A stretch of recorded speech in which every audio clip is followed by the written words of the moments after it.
أعوذ بالله من الشيطان الرجيم. بسم الله الرحمن الرحيم. السلام عليكم ورحمة الله وبركاته. الحمد لله نحمد ونستعينه ونستغفره ونعوذ بالله من شرور أنفسنا ومن سيئات أعمالنا. من يهده الله فلا مضل له ومن يضلله فلا هادي له. أشهد أن لا إله إلا الله وحده لا شريك له وأشهد أن محمدا عبده ورسوله لا نبي بعده. اللهم صل على محمد اللهم صل عليه وسلم. Jamaah rahimakumullah, yang insyaallah kita semua yang hadir pada kesempatan siang hari ini selalu berada di dalam rahmat dan maghfirah Allah Subhanahu wa taala. Alhamdulillah, puji dan syukur mari kita panjatkan kepada Allah Subhanahu wa taala di hari yang ke-14. Alhamdulillah kita masih diberikan kesehatan oleh Allah sehingga masih terus semangat untuk melaksanakan salah satu kewajiban kita, yakni ibadah saum. Mudah-mudahan kita senantiasa diberikan kesehatan, kelancaran dalam melaksanakan ibadah saum, di antaranya umumnya seluruh bentuk atau macam-macam ibadah selama bulan suci Ramadan, dan seluruh ibadah yang kita lakukan itu dikabul, diterima oleh Allah Subhanahu wa taala.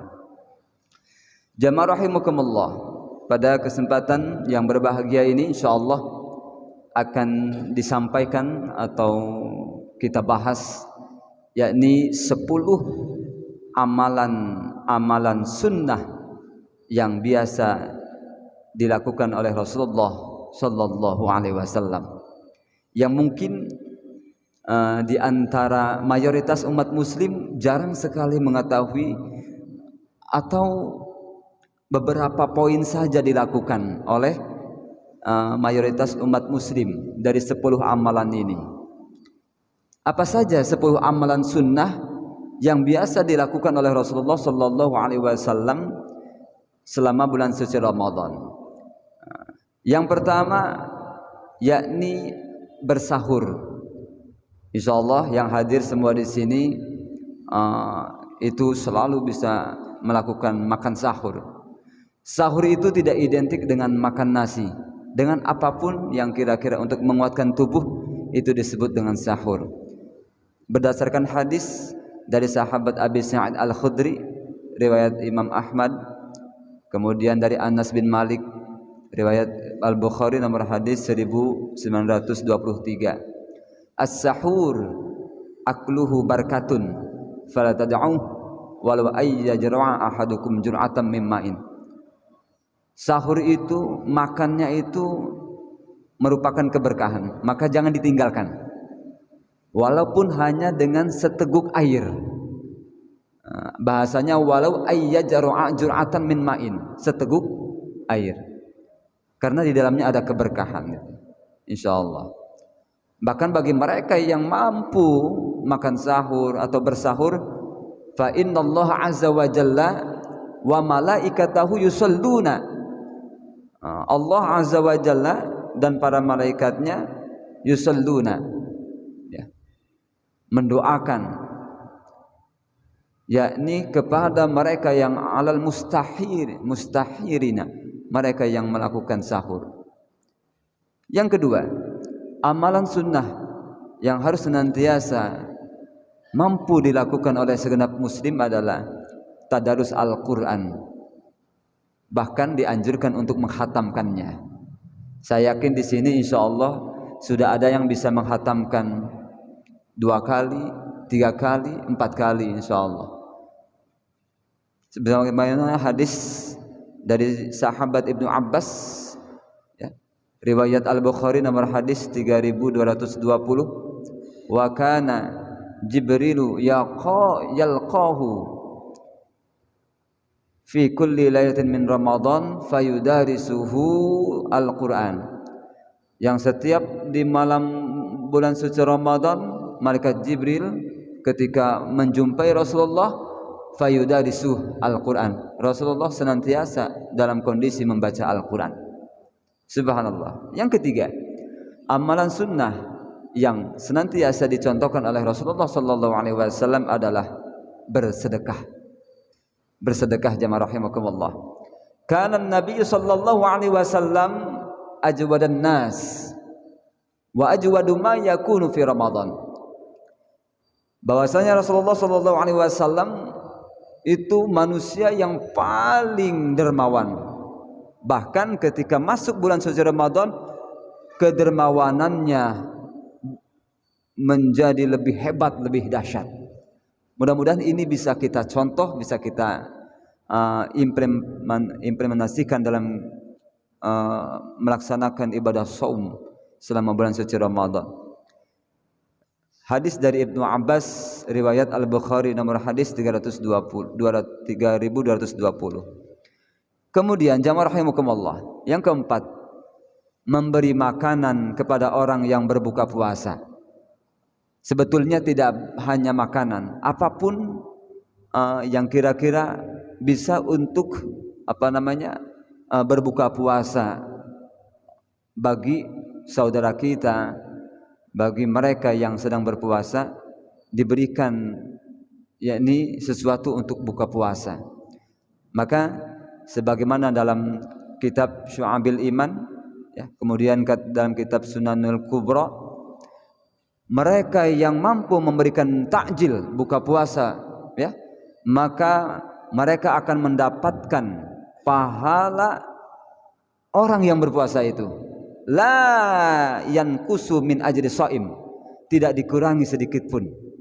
Tidak dikurangi sedikit pun pahala dari mereka yang berpuasa itu. Pahalanya, subhanallah. Kemudian yang kelima jamaah rahimakumullah, memperbanyak doa. Karena ada 3 golongan yang doanya tidak akan ditolak oleh Allah. Di antara mereka yang berpuasa sampai menjelang buka puasa. Kemudian yang keenam, menyegerakan berbuka puasa. Ini masih banyak dari segenap umat muslim ketika azan mereka kadangkala tidak bersegera buka puasa. Padahal para sahabat, para tabi'in itu mereka dalam berbuka itu paling cepat, kemudian dalam sahur itu paling akhir. Hadisnya a'jalan nas iftaran wa abta'ahum sahuran. Yakni dalam kitab Al-Musannaf nomor 9025 dari Ibnu Abi Syaibah. Kemudian yang ketujuh, amalan sunnah yang senantiasa dicontohkan dan dilakukan oleh Rasulullah sallallahu alaihi wasallam adalah yakni i'tikaf. Mudah-mudahan kita dipanjangkan umur kita. Sebentar lagi kita akan memasuki 10 akhir di bulan suci Ramadan. Tinggal menghitung hari, yang mana para ulama sepakat pada tanggal ganjil itu turunnya malam Lailatul Qadar. Nah, mereka yang ingin mendapatkan malam Lailatul Qadar di antaranya adalah dengan beriktikaf. Di mana? Di masjid. An Ummil Mukminin radhiyallahu anha anna Nabi sallallahu alaihi wasallam kana yaqifu al-ashr al-awakhir min Ramadan hatta tawaffahu Allahu thumma i'takafa azwajuhu min ba'dih. Rasulullah sallallahu alaihi wasallam senantiasa beriktikaf di 10 hari terakhir sampai Allah mewafatkannya dan dilanjutkan oleh istri-istrinya. Subhanallah. Kemudian yang ke-8, amalan sunnah yang senantiasa dilakukan oleh Rasulullah sallallahu alaihi wasallam dan layak kita praktekkan dalam kehidupan sehari-hari adalah qiyamul Ramadan. Salat malam di bulan suci Ramadan, di antaranya salat sunnah tarawih. Apakah yang 11, apakah yang 23, 36, bahkan 40 lebih, karena tidak ada batasan dalam jumlah rakaat yang ditentukan. Jamaah rahimakumullah, yang ke-9, umrah. Ternyata ibadah umrah ini salah satu amalan sunnah yang mungkin jarang sekali mereka yang mengetahui tentang keutamaannya. Hadis dari Ibnu Abbas bahwa Rasulullah SAW berkata kepada seorang wanita dari golongan Ansor yang bernama Ummu Sinan. Kata Rasulullah, fa inna umratan fi Ramadan, sesungguhnya umrah di bulan Ramadan itu taqdi hajjatan aw hajjatan ma'i, itu sama dengan menunaikan ibadah haji, nilai pahalanya, atau berhaji denganku, kata Rasulullah sallallahu alaihi wasallam. Riwayat Bukhari nomor hadis 1863. Yang terakhir jamaah rahimakumullah, amalan sunnah yang senantiasa dicontohkan oleh Rasulullah sallallahu alaihi wasallam adalah menjauhi perbuatan yang merusak pahala puasa di antaranya. Hadis dari Abu Hurairah radhiyallahu an, kana Rasulullah sallallahu alaihi wasallam qala kam min shaimin laisa lahu min siyamih illa al-ju'. Betapa banyak mereka yang berpuasa tetapi mereka tidak mendapatkan apapun kecuali hanya lapar. Bahkan ada redaksi hadis lain, lapar dan haus saja. Hadis ini ada dalam riwayat Imam Ahmad nomor 9685. Mudah-mudahan bermanfaat khususnya untuk pribadi umumnya bagi kita semua, dan mudah-mudahan dari 10 amalan ini minimal 80% bisa kita lakukan, bisa kita praktekkan selama bulan suci Ramadan ini, sehingga kita memiliki beberapa amalan-amalan terbaik yang pernah kita lakukan, ya, minimal selama bulan suci Ramadan ini. Mudah-mudahan bermanfaat. Subhanakallahumma bihamdika asyhadu an la ilaha illa anta astaghfiruka wa atubu ilaik. Assalamualaikum warahmatullahi wabarakatuh.